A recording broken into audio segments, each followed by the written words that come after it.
நம்மை பற்றி ஒவ்வொருவருக்கும் ஒரு தனியான பார்வை உண்டு.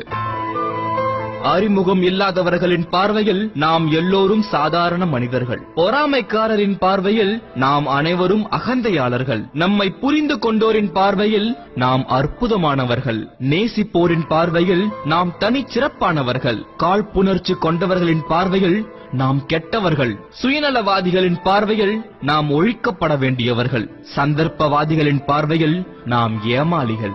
எதையும் புரிந்து கொள்ளாதவர்கள் பார்வையில் நாம் குழப்பவாதிகள். கோழைகளின் பார்வையில் நாம் அவசர கொடுக்கைகள். இவ்வாறு நம்மை பற்றி ஒவ்வொருவருக்கும் ஒரு தனியான பார்வை உண்டு. எனவே பிறரிடம் உங்கள் பிம்பத்தை அழகாக்கி காட்ட சிரமப்படாதீர்கள். மற்றவர்கள் உங்களை புரிந்து கொள்ளாவிட்டாலும் நீங்கள் நீங்களாகவே இருங்கள்.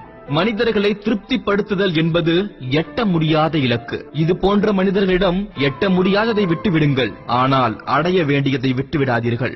எப்பொழுதும் நேர்மையும் தைரியமும் உங்கள் சொத்தாக இருக்கட்டும்.